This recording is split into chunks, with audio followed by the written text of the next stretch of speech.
Enfin, nous continuons notre cours de philosophie. La dernière fois, nous nous étions arrêtés à cette simple conclusion, enfin à ce simple plutôt principe, que tout homme est par nature politique. On l'a montré en long, en large. C'est dans la nature de l'homme que d'être un animal politique. Alors, on a dit cela, je pense que ça paraissait évident. On est arrivé à la fin de la conférence en disant, bon, de toute façon, ça ne peut pas être autrement, l'homme est un animal politique. Bon, alors, la question qui se pose, ou qui rebondit aussitôt, mais qu'est-ce que ça veut dire être politique ? Parce que c'est une chose de définir l'homme comme un animal politique, et puis c'en est une autre, et c'est la question suivante, que de définir qu'est-ce que c'est que la politique. Qu'est-ce que ça veut dire l'homme est un animal politique ? Qu'est-ce que je vais entendre par ce mot de politique, tout simplement ? Aristote dans un passage de ses politiques, très légèrement, il parle de la politique comme d'une science divine. Et effectivement, la politique est omniprésente dans la vie de l'homme. Sans même qu'on ait déjà défini ce qu'est la politique, elle est omniprésente. On en parle, on en fait. Il y a, il y a des élections, il y a des accidents. Je pense à l'accident qu'il y a eu récemment là, de cet avion qui s'est crashé en Espagne. Ça a des répercussions politiques. Donc un simple phénomène a des répercussions d'ordre politique. C'est dire que même dans un accident, la politique est déjà présente. Elle est omniprésente. Elle imbibe, on peut dire, toute la vie de l'homme. Alors qu'est-ce que c'est que cette politique ? Voltaire la définissait d'un mot en disant « c'est l'art de tromper ». Bon, on reconnaît là Voltaire. Mais il est certain que la politique étant tellement présente dans la vie de l'homme qu'on a l'impression qu'aujourd'hui, elle usurpe même la place de Dieu. On voit bien que c'est la vie politique qui cherche à maîtriser l'homme actuellement d'une façon absolue, depuis son berceau, à partir des programmations de naissance, et puis tout ce qui peut se faire autour de la conception de l'enfant, jusqu'à sa tombe, si l'on peut dire, même en tout cas jusqu'à sa mort, puisque l'euthanasie elle-même fait partie des plans politiques. Et en passant par toutes les étapes de sa vie, que ce soit l'éducation, que ce soit l'école, que ce soit sa formation ensuite, que ce soit sa vie d'adulte, que ce soit sa profession, que ce soit même ses biens spirituels, son honneur, puisque c'est la politique qui attribue aussi des honneurs à Dieu, et puis d'une façon concrète aussi même aujourd'hui, que ce soit dans l'ordre de la pensée, puisque la politique veut imposer une pensée, et on parle bien de pensée unique aujourd'hui. C'est dire que tout en nous est comme imbibé de politique, ou plutôt toute la politique prend l'homme. Alors qu'est-ce que c'est que cette politique ?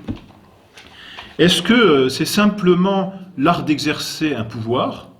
Et donc finalement, on dirait, seuls ceux qui sont au pouvoir font de la politique, les autres n'en font pas. C'est peut-être ce qu'on pourrait penser de prime abord. La politique appartient à une élite. Ne font de politique que ceux qui sont engagés dans un parti, et les autres n'en font pas. Mais alors là, on est obligé de détruire de ce fait ce que l'on a dit la fois précédente. Ça veut dire que tout homme n'est pas un animal politique, mais seule une élite. Alors on détruit la nature même de l'homme. Alors qu'est-ce que c'est que cette politique si ça n'est pas l'art de commander, et si tous les hommes doivent faire de la politique ? C'est Marcel de Corte dans un petit article qu'il a écrit pour l'Ordre français, une petite revue qui n'existe plus aujourd'hui, et un article intitulé « Réflexions sur la nature de la politique ». Il dit ceci : « Pareille à Dieu, elle est partout, et partout insaisissable ». Et c'est vrai qu'on peut parler de politique, mais demander maintenant aux personnes qui parlent politique, qu'est-ce que c'est que la politique ? On est bien embarrassé. Moi je fais de la politique, qu'est-ce que c'est ? Alors je ne sais pas ce que je fais. Question embarrassante. Alors, c'est à cette question que nous allons essayer de nous atteler aujourd'hui. Et pour commencer, alors, dans une première partie, disons que j'intitulerai l'ordre, j'aimerais m'appuyer sur l'introduction que fait saint Thomas d'Aquin au commentaire de l'éthique à Nicomaque d'Aristote.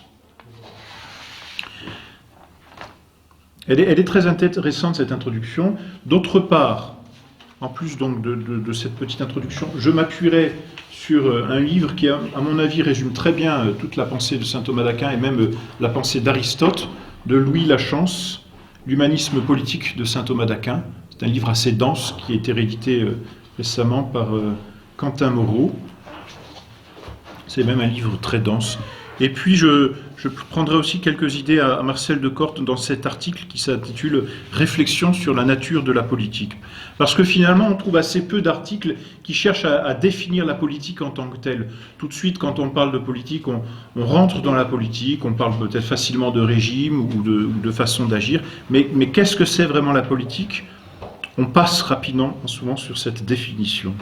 Alors pour commencer donc, comme je vous le disais, petite introduction donc avec saint Thomas d'Aquin dans son commentaire sur l'éthique à Nicomaque.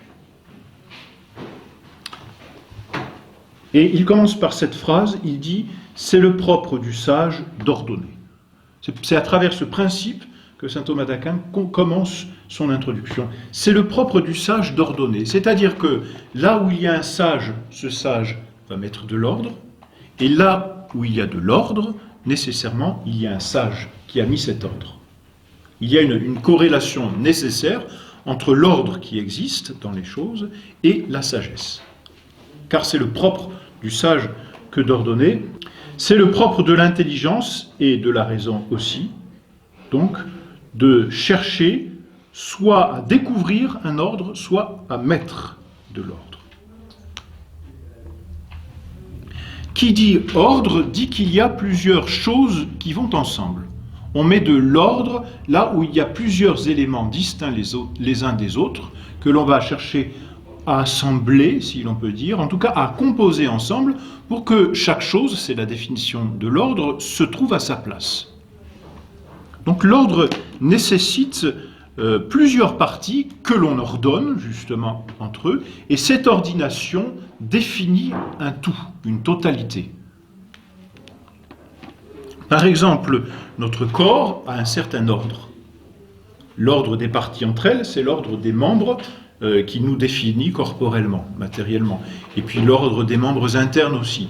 Il y a un ordre en nous, parce que cet ordre est le fait, d'une part, de plusieurs parties qui sont assemblées, mais chacune de ces parties est à sa place, avec sa fonction distincte. Et l'assemblage de ces parties compose ce tout qu'on appelle le corps. Donc dans l'ordre, il y a deux choses.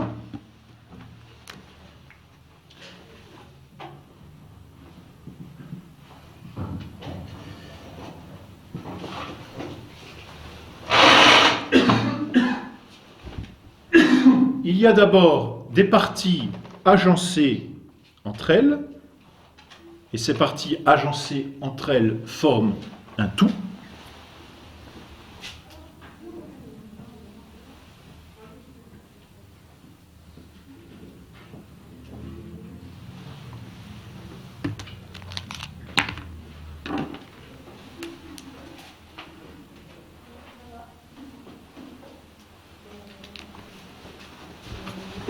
C'est un premier ordre que l'on peut constater ou que l'on peut mettre dans les choses. On peut constater dans le corps humain un ordre des parties entre elles, comme je vous le disais, donc l'ordre des membres. On peut constater dans l'univers un ordre entre les planètes, entre les étoiles, le soleil, un ordre qui existe et qui fonctionne. Et puis cet ordre peut être à son tour dynamique,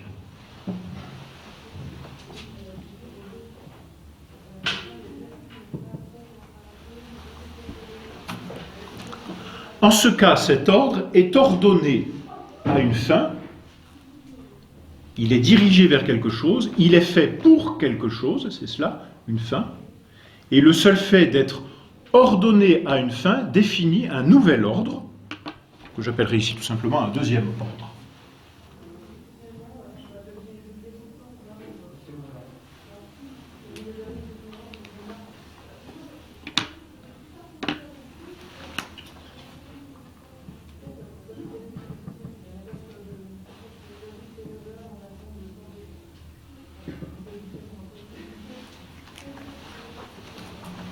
Le premier est statique, il est l'ordre des choses dans les choses elles-mêmes.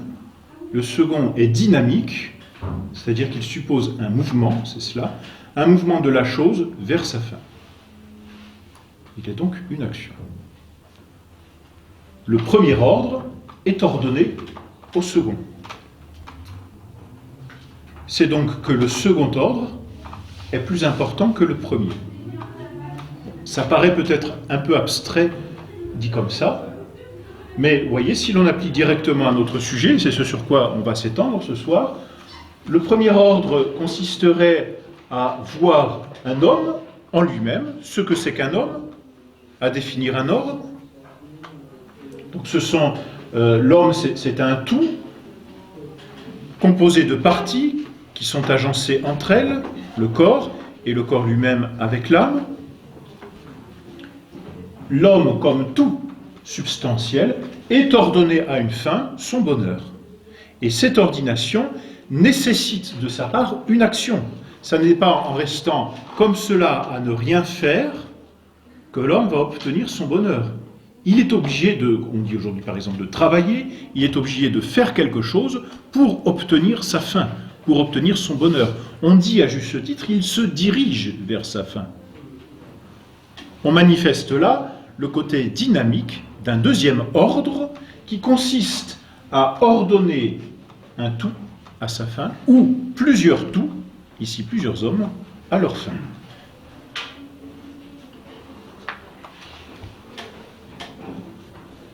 C'est la première chose donc que dit saint Thomas d'Aquin. Donc il dit il existe deux sortes d'ordres, un ordre statique si l'on peut dire, et un ordre dynamique. C'est la première chose. Ensuite, il va comparer l'un ou l'autre, ou l'un et l'autre de ces ordres, par rapport à la raison ou à l'intelligence. Que fait le sage par rapport à un ordre donné ?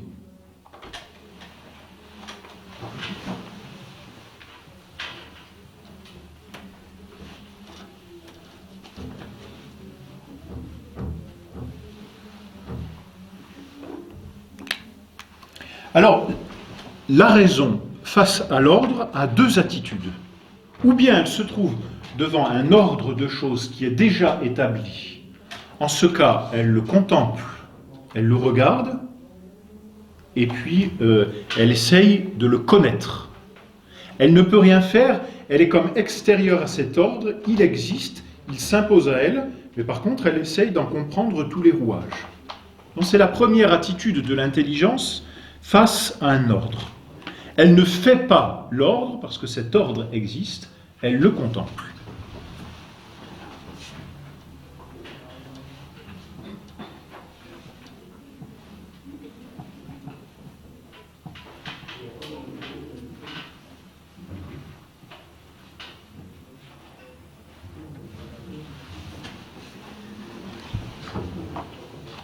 C'est par exemple l'intelligence qui se trouve face à l'univers. Que voulez-vous que l'intelligence fasse à l'univers ?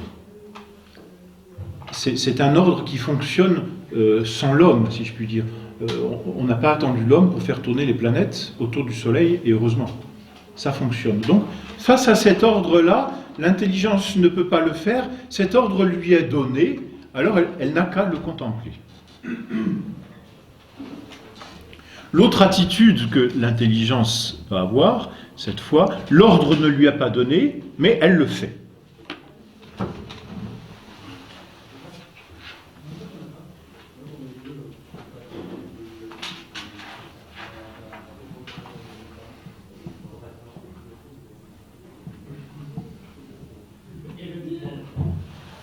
Elle fait ou elle met de l'ordre.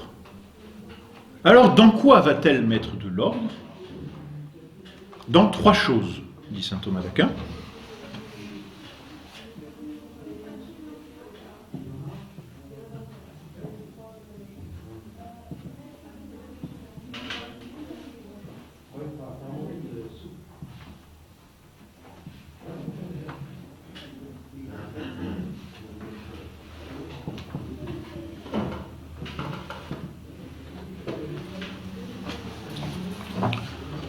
où l'intelligence de l'homme met de l'ordre en lui-même, et dans ce cas, elle le met ou dans son intelligence ou dans sa volonté, ou bien l'intelligence réalise l'ordre sur les choses extérieures. Du reste, on a passé là en revue tous les objets que la raison pouvait toucher.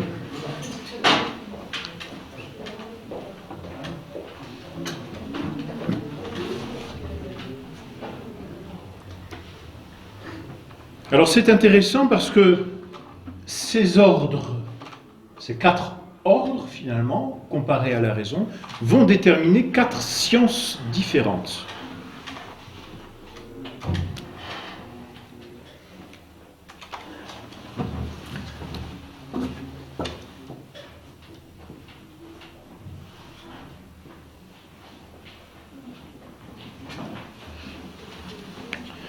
La première sera appelée philosophie naturelle ou métaphysique.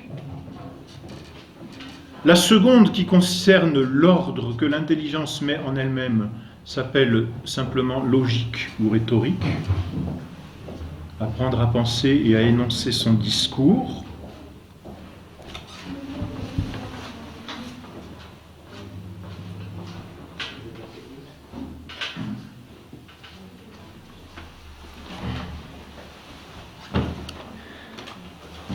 Le troisième ordre, c'est l'ordre que l'intelligence met dans sa volonté, et on appelle ça, c'est donc l'agir de l'homme à proprement parler.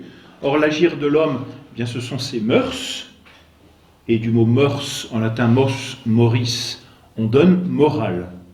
C'est à proprement parler la philosophie morale, c'est-à-dire les opérations humaines, les actions humaines.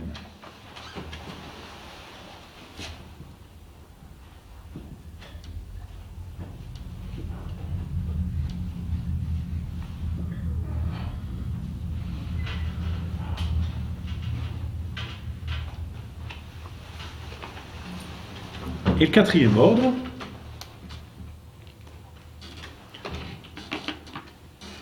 c'est celui de la technique et de l'art. On a finalement là résumé ou récapitulé en 4 chapitres, justement, toutes les sciences qui existent. Vous voyez tout de suite où se trouve la politique. Elle se trouve dans la philosophie morale.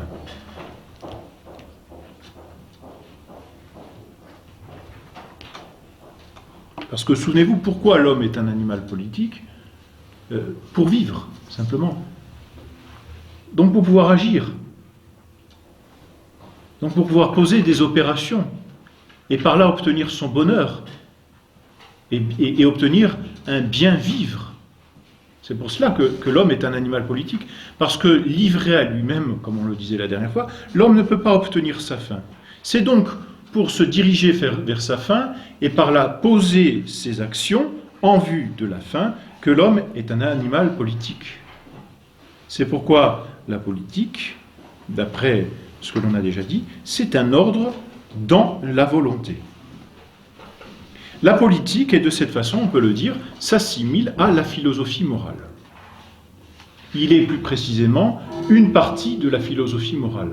Car au sens strict, on appelle philosophie morale l'opération d'un seul homme. On parle de morale quand on parle du comportement de l'homme considéré en lui-même. Tandis qu'on parle de politique quand on parle du comportement de l'homme dans la multitude.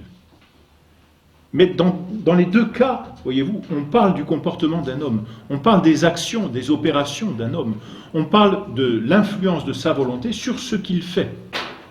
Donc il y a un lien très précieux et nécessaire entre la morale et la politique. Parce que dans l'un comme dans l'autre cas, on s'intéresse aux opérations humaines, aux actions de l'homme.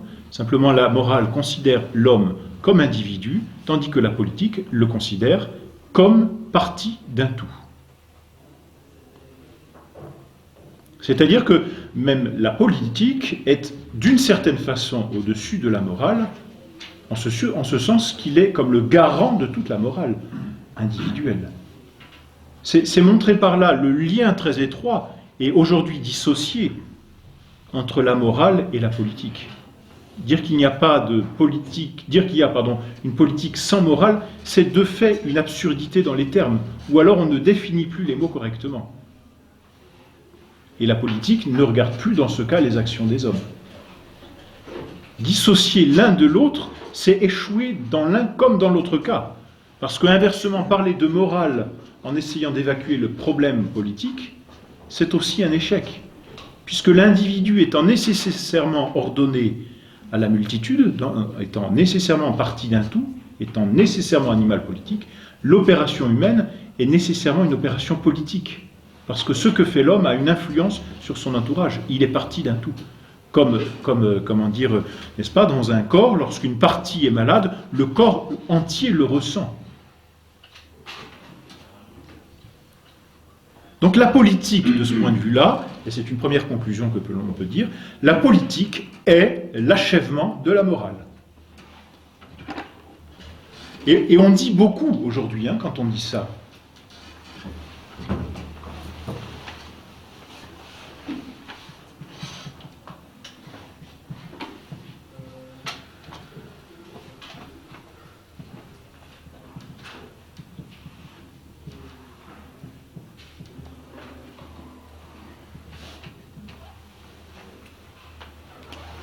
Le mot achever veut dire perfectionner. Et comme l'homme ne se perfectionne que dans une société, la morale individuelle ne peut être perfectionnée que dans la politique. Donc c'est en ce sens que la politique est l'achèvement de la morale.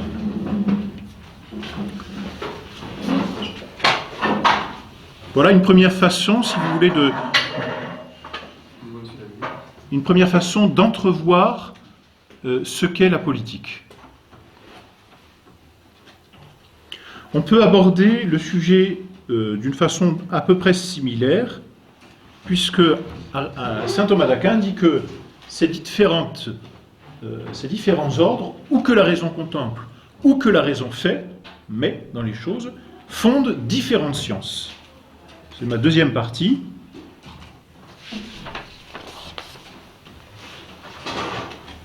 Qui se greffe sur celle-ci, mais est abordée finalement d'une autre façon.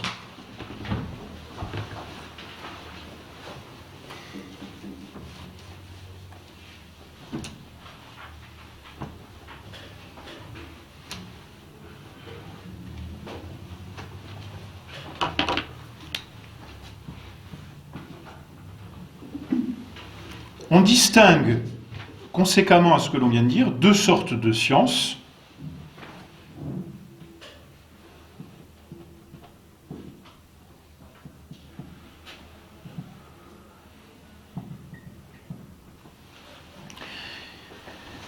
Les sciences spéculatives et les sciences pratiques. Alors, pour redire, c'est dire en d'autres termes ce que l'on vient de dire. Les sciences spéculatives sont une contemplation des choses qui existent. Les sciences pratiques sont une action, c'est-à-dire un agir ou un faire dans les choses. Et c'est ainsi que l'on distingue dans l'homme une raison spéculative et une raison pratique, que l'on appellera aussi la prudence. La raison pratique se divise à son tour en deux, comme l'on vient de le dire.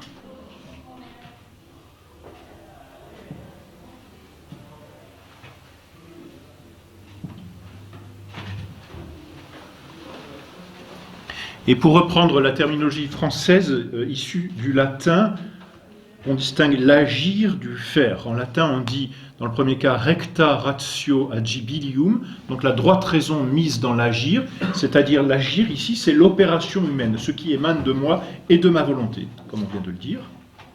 Et dans le faire, c'est la recta ratio, donc c'est la droite raison qui vient non pas imbiber mes actions, mais imbiber une matière extérieure à moi. C'est l'art à proprement parler. Faire une œuvre d'art, c'est mettre quelque chose de ma raison dans un élément extérieur à moi. Par contre, agir à proprement parler, c'est-à-dire poser une action par moi-même, c'est à proprement parler mettre la droite raison dans l'action, dans l'opération que je pose. Parce que l'homme est un animal rationnel. Ce qui définit l'homme, c'est la raison, n'est-ce pas? Donc si j'emploie toujours ce mot raison, vous diriez peut-être on pourrait se passer de ce mot. Mais je ne peux pas m'en passer, sinon je ne définis plus l'homme. Ce qui définit l'homme, c'est son intelligence, c'est sa raison. Ce qui le distingue de tous les autres êtres corporels, c'est qu'il a une intelligence. Donc dans tout ce qu'il fait, tout ce qui le distingue des animaux, c'est sa raison. Voilà pourquoi, même dans les sciences pratiques, que ce soit l'agir ou la faire, on parle toujours de droite raison mise, ou dans mes opérations, ou dans les choses. Mais je ne peux pas évacuer d'un revers de main ce mot de raison ou d'intelligence. Sinon, j'évacue du même coup l'homme, et donc notre sujet tombe à l'eau. C'est terminé. Donc, qui dit homme, dit intelligence, dit raison. Hein, l'homme étant un animal rationnel. Alors, la politique est un agir.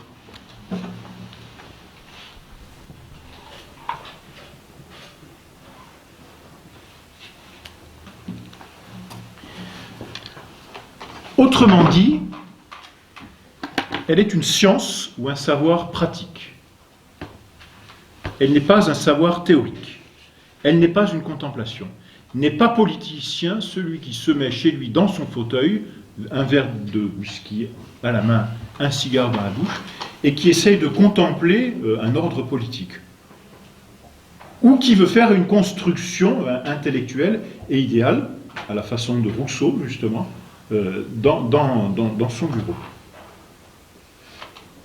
Le politicien, ou celui qui fait de la politique, n'est pas d'abord et avant tout donc le philosophe spéculatif. Il n'est pas un homme de bureau, il est un homme d'action. Il n'est pas un homme de papier, il est un homme d'agir. Et là, on a déjà pas mal d'applications à notre monde moderne, hein. On en parlera à la fin, et vous voyez, toute la bureaucratie qui s'immisce aujourd'hui dans les rouages de la politique viennent détruire la politique, dans sa définition même. Oui, c'est toujours intéressant de définir les choses. C'est Socrate qui disait, avant même de discuter, définissons les mots.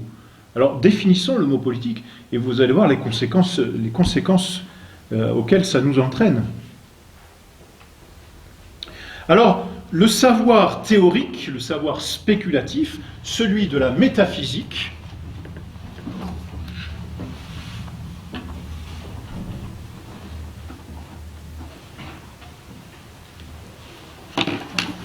est un savoir ontologique, on dit. Du grec ontos, qui signifie l'être. La métaphysique regarde l'être des choses.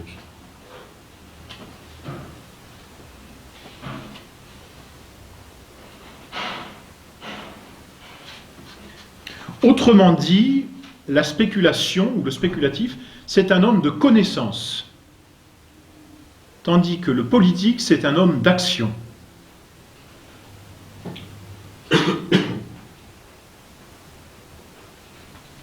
Or, l'homme de connaissance, le spéculatif, le métaphysicien ou le philosophe à proprement parler, s'appuie comme dans des principes universels, dont le premier est celui que l'on énonce comme étant la loi de non-contradiction, ou loi de l'identité. Une chose est ce qu'elle est, et une chose ne peut pas être ce qu'elle n'est pas. Et c'est derrière ce principe que se bâtit tout l'ordre philosophique et spéculatif.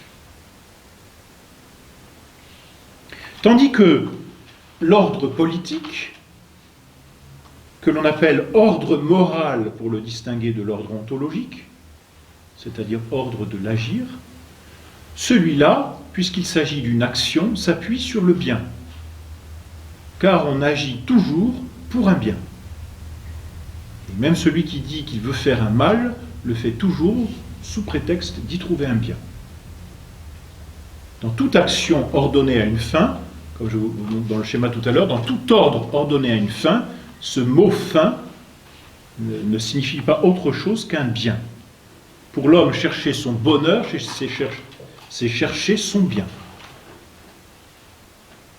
Donc le principe de base de l'ordre moral n'est pas le même que le principe de l'ordre ontologique.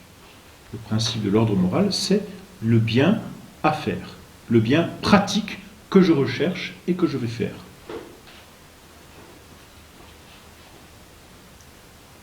Autrement dit, l'ordre moral, c'est la réalisation ou l'obtention de la fin par l'action.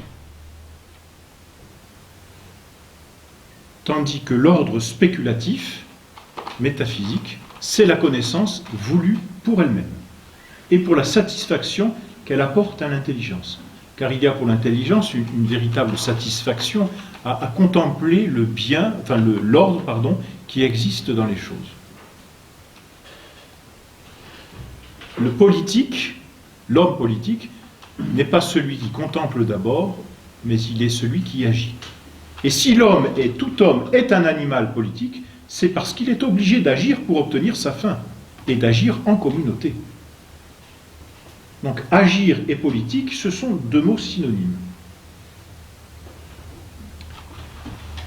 L'ordre spéculatif met en branle principalement l'intelligence spéculative, tandis que l'ordre pratique et politique, pour le coup, fait intervenir surtout la volonté et la liberté.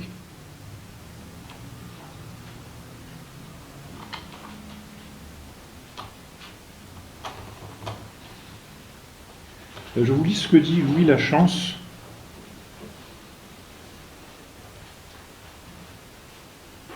à propos justement de l'implication de la liberté. L'État, dit-il, pour parler de la politique, n'est ni un phénomène physique, ni une entité métaphysique, mais c'est un fait, voyez, une action politico-morale. Et on appelle fait moral celui dont la réalisation est déterminée par la liberté. Par une liberté qui est sans doute aux prises avec un peuple de contingence et qui ploie plus ou moins sous le fait des événements. Mais par une liberté qui est patiemment et obstinément tendue vers son bien à obtenir. Et là, on définit la politique.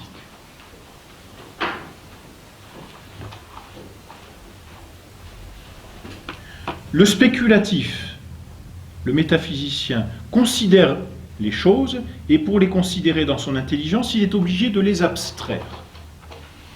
Le métaphysicien peut être dans sa chambre et contempler, puisqu'il le fait par l'intelligence, l'ordre même de l'univers. C'est bien la preuve qu'il a abstrait les choses de leur existence. C'est ça, abstraire.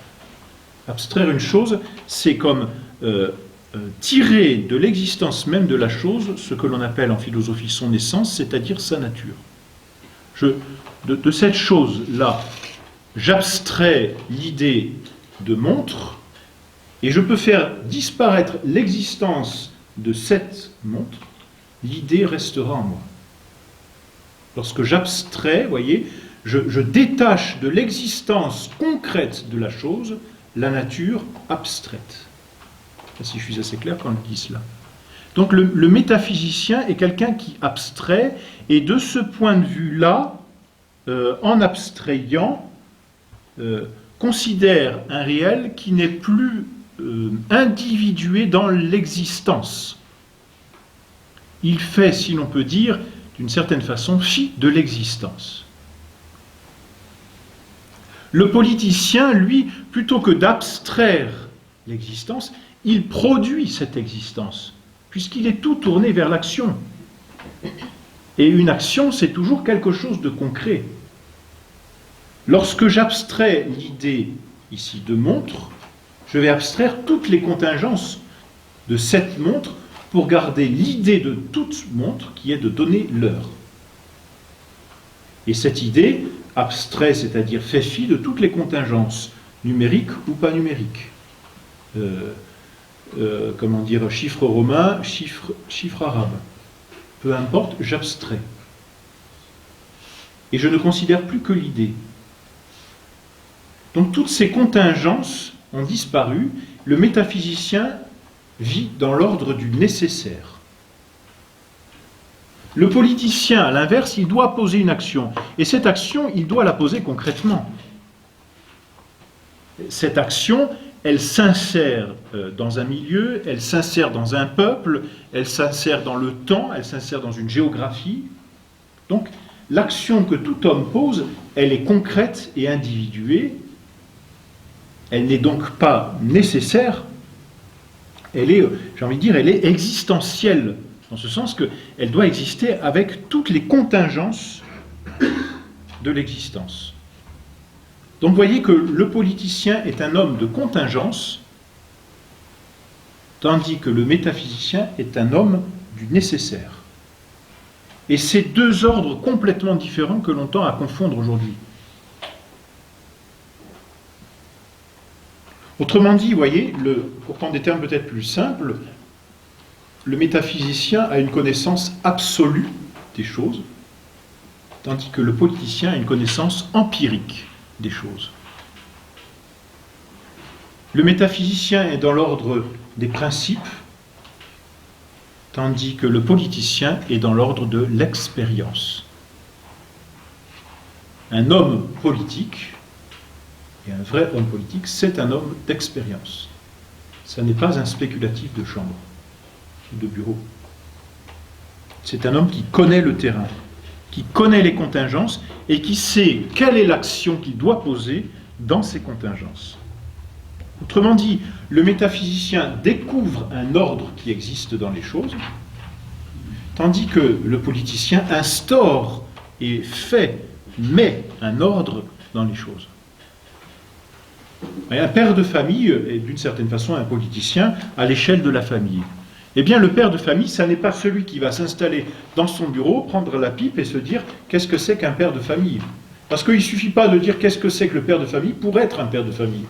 Hein? Vous pouvez connaître parfaitement la définition de la justice, vous n'êtes pas pour autant juste. Je sais que la justice, c'est rendre à chacun ce qui lui est dû. Bon, quand j'ai dit ça, je n'ai pas accompli la justice. J'ai fait l'œuvre ici de philosophe, de métaphysicien qui contemple l'ordre des choses, mais je n'ai pas fait œuvre du politicien, c'est-à-dire de celui qui va rendre à chacun concrètement ce qui lui est dû. Parce que c'est une chose de dire le principe, c'est une autre de le faire. Or le politicien, ça n'est pas celui qui dit le principe, c'est celui qui le fait et le réalise. C'est cela la politique. C'est une efficience. L'homme politique efficie, c'est un néologisme,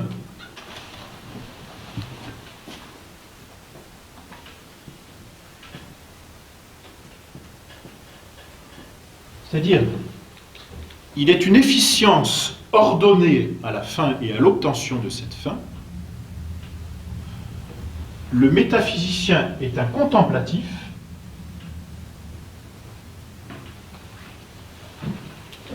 qui considère l'ordre des choses qui s'impose à lui et résout cet ordre dans la cause efficiente.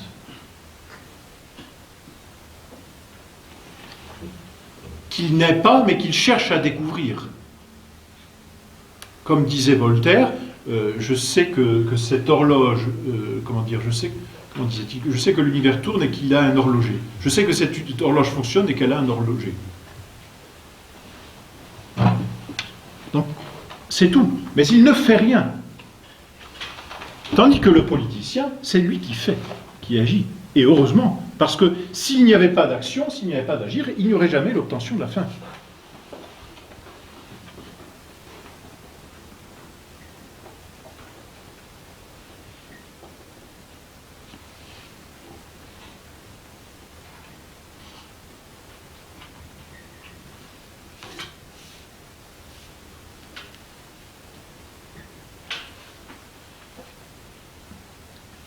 Alors, vous voyez, ce savoir pratique, et disons, j'en arrive là vraiment à ce que c'est que la politique. La politique, c'est ce savoir pratique qui a pour objectif l'instauration. Instaurare, c'est mettre, c'est efficier, si l'on pouvait dire en français. C'est engendrer, c'est faire. Donc, qui a pour objectif l'instauration de l'ordre dans l'agir concret des personnes individuées et concrètes. On dit vraiment que la politique est un savoir pratique. Mais là, j'aimerais vraiment bien faire comprendre que ce savoir pratique, c'est tout ce que nous avons dit jusqu'à présent, n'est pas un savoir théorique que l'on applique à une chose. Aujourd'hui, et dans un monde où on vit d'idéalisme, on fait des théories et ensuite on les applique aux choses. C'est une forme d'idéalisme. Le politicien, c'est celui qui vit de son action. L'homme d'expérience, vous voyez, l'artisan à proprement parler, qui est le plus proche du politicien de ce point de vue-là. Et c'est corrélatif. Si la politique aujourd'hui n'est plus de la politique, parce qu'il n'y a plus ce savoir pratique, on va en arriver aux conséquences, eh bien, on comprend que l'artisan lui-même disparaisse. Par quoi l'artisanat est-il remplacé? Par justement une science théorique que l'on applique. Alors, je vais essayer de m'exprimer plus clairement, peut-être. La science théorique, la science pratique d'abord, c'est cette expérience qui est comme code naturel à l'homme qui agit. Hein? L'artisan, ça lui est code naturel que d'agir dans son ouvrage. Hein? Celui qui manie bien ses instruments, que ce soit le sculpteur, que ce soit le peintre, que ce soit l'ébéniste, que ce soit, prenez toutes sortes d'artisanats qui existent. L'artisan, celui que l'on qualifie encore aujourd'hui de born artisan, c'est celui qui a un savoir-faire à proprement parler. Non pas un savoir théorique au cours duquel il va vous exposer toute la théorie spéculative. Parfois, il ne sera même pas capable de vous l'exposer, mais il sait comment on fait. Et ça suffit pour en faire un bon artisan. A l'inverse, voyez-vous, celui qui sait comment on fait ne sera pas forcément un bon artisan. Le médecin qui connaît parfaitement toute sa médecine ne sera pas forcément un bon médecin. Et lui, dans ce cas-là, serait comparable à celui qui aurait une science théorique qu'il veut appliquer. Et c'est peut-être, j'ose dire, même l'évolution de la médecine moderne, qui a un caractère finalement assez cartésien et idéaliste, où l'on a un savoir théorique que l'on veut appliquer. Quand on a compris tous ces schémas d'électricité, on n'est pas encore électricien. Ce n'est pas parce qu'on est capable de faire sur le papier et de façon théorique tous ces schémas électriques que l'on est déjà un bon électricien. L'électricien, le vrai, c'est celui qui a le savoir-faire. C'est celui qui va savoir comment brancher. Concrètement. Pas sur le papier. Ça ne suffit pas encore. Il ne suffit pas de dire comment on manie le ciseau, à bois par exemple, pour dire ça y est, je sais le manier.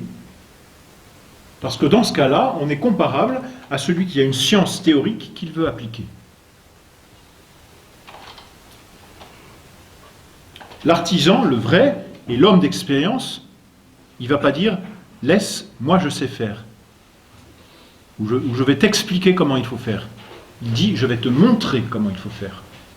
Il n'explique pas, il montre. Il ne contemple pas, il agit. Pour être politicien, il ne suffit pas de savoir, il faut être pratique. Je ne sais pas si je suis assez clair dans cette distinction donc, entre savoir théorique appliqué et savoir pratique, à proprement parler.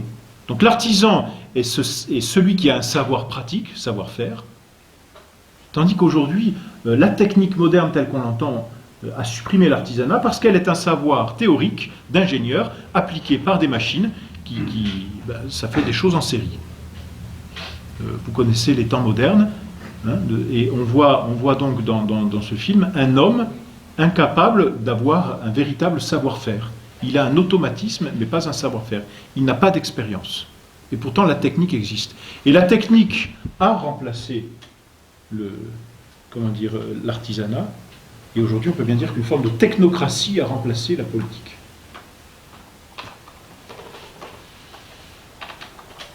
Donc la science pratique n'est pas la science de l'action, elle est l'action elle-même. C'est peut-être ce qu'il y a de plus souverainement important. Et c'est cela, la politique. C'est l'action. La science pratique n'est pas la science de l'action, elle est l'action elle-même en tant que cette action est l'accomplissement temporel de la nature sociale de l'homme. L'accomplissement temporel, c'est-à-dire l'homme qui se dirige concrètement par son action vers sa fin. Et c'est la société qui réalise cette action.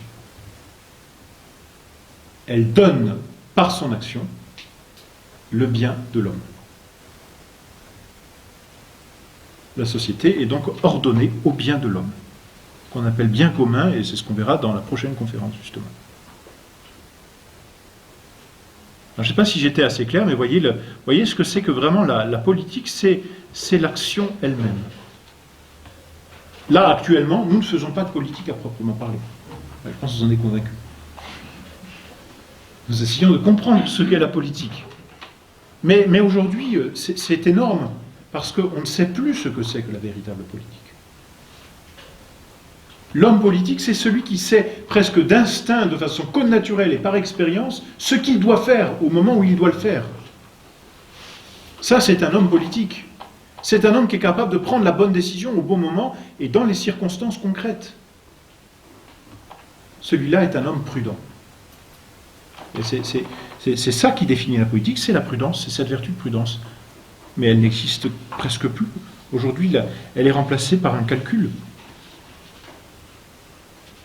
Cette prudence, vous voyez, donc, et la politique, c'est l'action qui vient mettre l'ordre entre les hommes pour que tous les hommes atteignent leur fin, c'est-à-dire leur bien. C'est tout. Mais donc, elle est un ordre. Et on revient à ce que l'on disait au début. Elle met de l'ordre dans les actions des hommes, mais quel ordre met-elle? L'ordre à la fin. Elle permet à l'homme, comme un tout, d'obtenir sa fin. Elle est l'ordre de l'action. C'est-à-dire que la politique dirige l'action de l'homme vers sa fin. Elle dirige l'homme, elle est l'action de l'homme qui va vers sa fin. C'est en ce sens que la politique est une morale. Une politique, ce sont les conséquences, donc maintenant auxquelles j'arrive, et je vais terminer avec cela. Une politique qui engendre le désordre n'est plus une politique. Elle n'est plus principe d'ordre. Et pourquoi, du reste, engendre-t-elle le désordre aujourd'hui? Parce que les politiciens modernes n'agissent plus pour le bien des hommes, mais pour leur bien propre. Ils ne cherchent plus le bien du tout, ils cherchent le bien de la partie. Comme si l'un de nos membres décidait de se couper du corps, tout en restant dans le corps, mais d'agir que pour lui. Bon, c'est pour nous impensable, heureusement, d'ailleurs, parce que vous imaginez si on perdait le contrôle d'une main qui disait « maintenant j'agis pour moi ». Mais concrètement, quel désordre dans notre corps, hein. Mais quel désordre dans la société, à proprement parler, aujourd'hui. Parce que je prends le pouvoir pour moi. C'est une des conséquences d'un constat, disons, que l'on fait aujourd'hui, c'est qu'il n'y a plus de politique à proprement parler. Nos politiciens n'ont de politiciens que le nom, mais certainement pas la réalité. Et on le verra mieux la prochaine fois encore, maintenant qu'on a défini que la politique c'était l'action ordonnant les hommes et le tout à la fin, il va falloir définir c'est quoi cette fin, ce bien commun. Et c'est là où on verra encore mieux comment il y a un problème dans cette ordination, il n'y a plus d'ordre. Une conséquence aussi qui me semble assez intéressante, particulièrement aujourd'hui, c'est que la politique est l'achèvement de la morale. C'est-à-dire que le but de la politique, c'est l'action de l'homme d'ordonner les hommes à leur fin. C'est-à-dire de faire que les hommes puissent obtenir leur bien. C'est ce qu'on disait déjà dans la conférence précédente. C'est-à-dire que pour avoir son bonheur, l'homme ne peut pas faire autrement que de vivre en communauté. Et c'est cette communauté, c'est ça la politique, qui lui procure, qui lui donne ce bien. D'accord ? Qui lui donne sa fin. Donc comme je vous le disais tout à l'heure, la politique est inséparable de la morale. Et comme le dit Marcel de Corte, finalement, la politique est dépendante de la définition que l'on fait de l'homme, et par là même de la définition même que l'on fait de la religion, puisque toute religion veut donner à l'homme sa fin, et que c'est à la politique de donner sa fin, la fin de l'homme. Alors ça n'est pas une contradiction, ce doit être une complémentarité. Voilà pourquoi tout ordre politique est un ordre moral, et de ce fait ne peut pas se passer de religion, Mais inversement, tout homme religieux qui se veut moral, tout ordre religieux qui se veut moral, ne peut pas se passer de politique. C'est une aberration. Autrement dit, un État qui se voudrait purement laïque et sans morale n'a rien de politique, il perd sa définition même du politique, c'est un non-sens, c'est une contradiction dans les termes. Mais à l'inverse, une religion, ou un religieux, qui dirait « je ne fais pas de politique », c'est un non-sens, tout autant. Parce qu'il voudrait donner à l'homme sa fin, sans tenir compte de sa fin que lui donne la politique.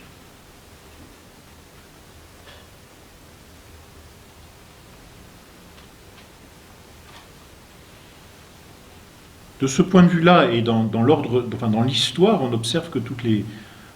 oui, il n'est pas une seule société, en tout cas il faut attendre les temps modernes pour trouver une société qui se dise athée et sans religion.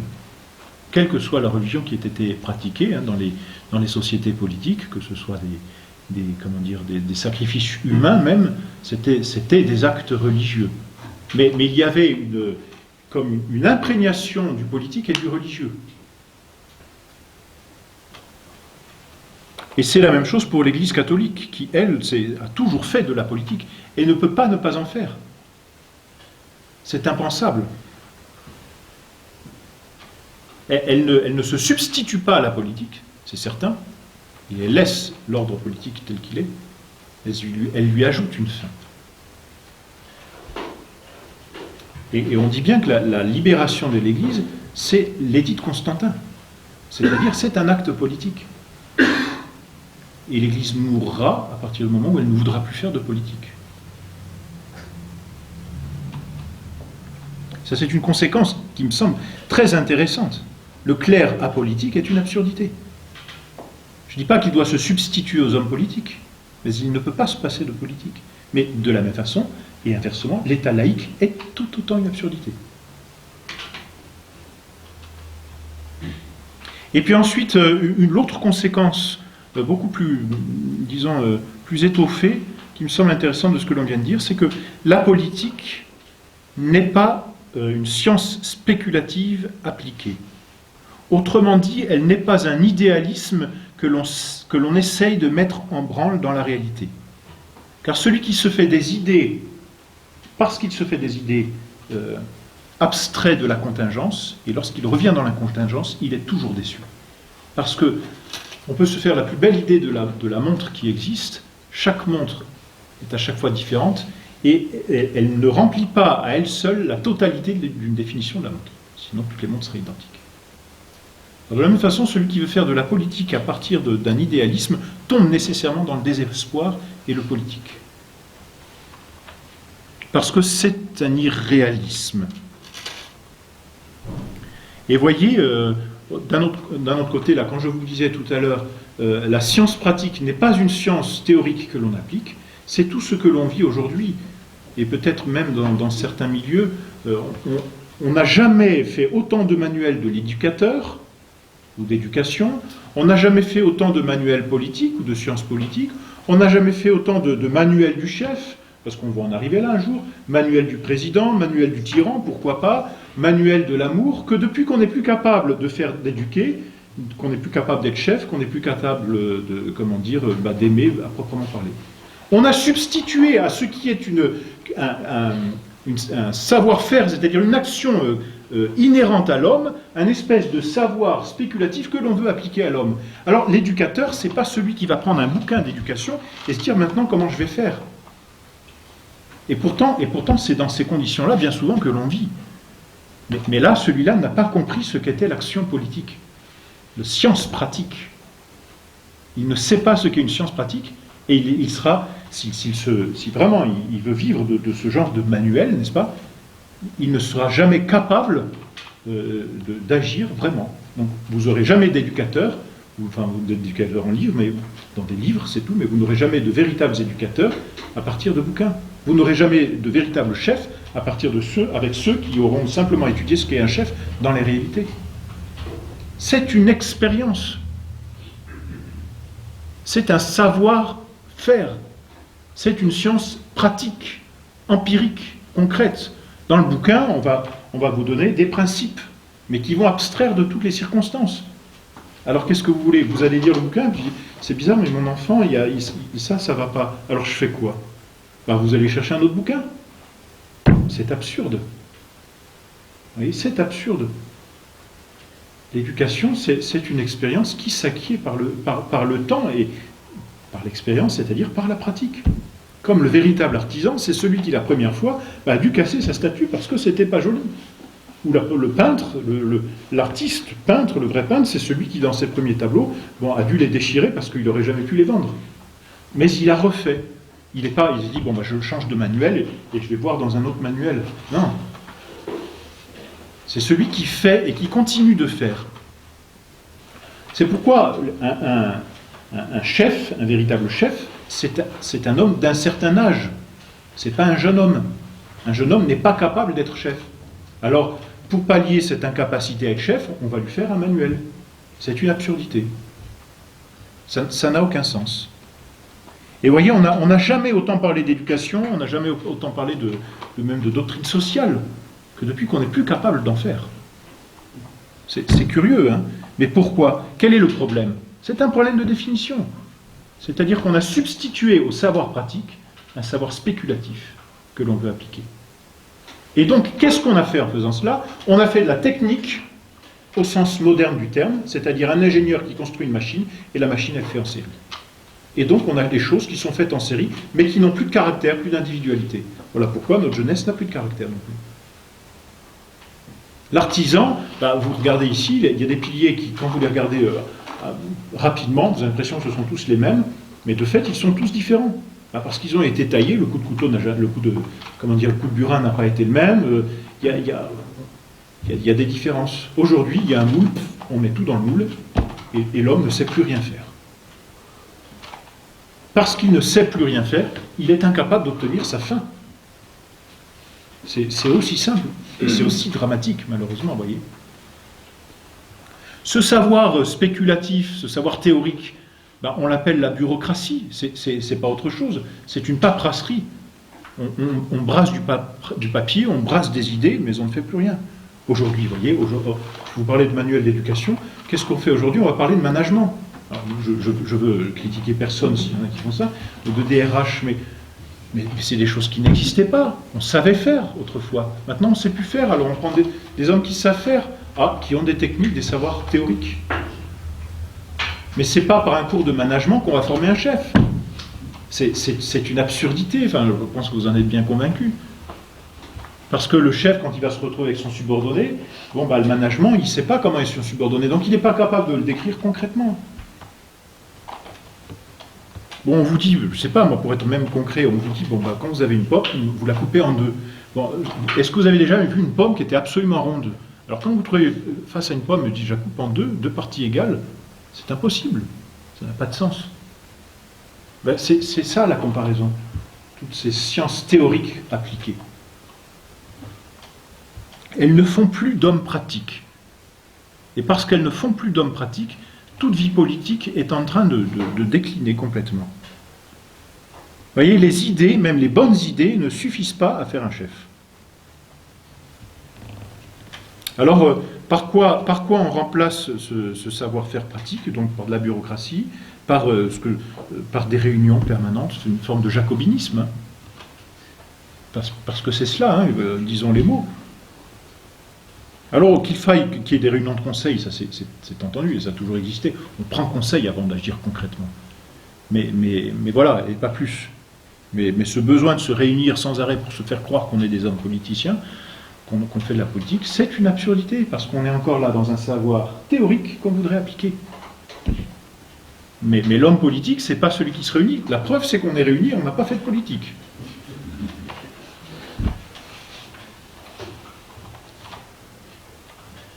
C'est pas une façon de gouverner que de se réunir, là encore, hein, c'est une forme de jacobinisme. Alors voilà, je m'arrête là, j'ai dépassé mon temps. Mais vous voyez bien que, soit d'un côté, on tombe dans une forme de politicien qui devient un métaphysicien, c'est-à-dire un spéculatif qui veut appliquer son savoir, un théoricien qui veut appliquer son savoir, et bien on arrive à ce personnalisme, à cet absolutisme, à ce renforcement ou cette divinisation même de l'autorité, Hein, parce que le spéculatif travaille dans l'ordre de l'absolu et du nécessaire, et non plus dans l'ordre du contingent et du concret. Alors on absolutise tout, et cette absolutisation métaphysique a pour conséquence une forme de technisation, si je puis me permettre ce mot, mais du coup on passe dans une espèce de savoir-faire, de savoir théorique, à une espèce d'action qu'on applique bêtement, mais qui n'est plus un savoir-faire spontané, une action de l'homme.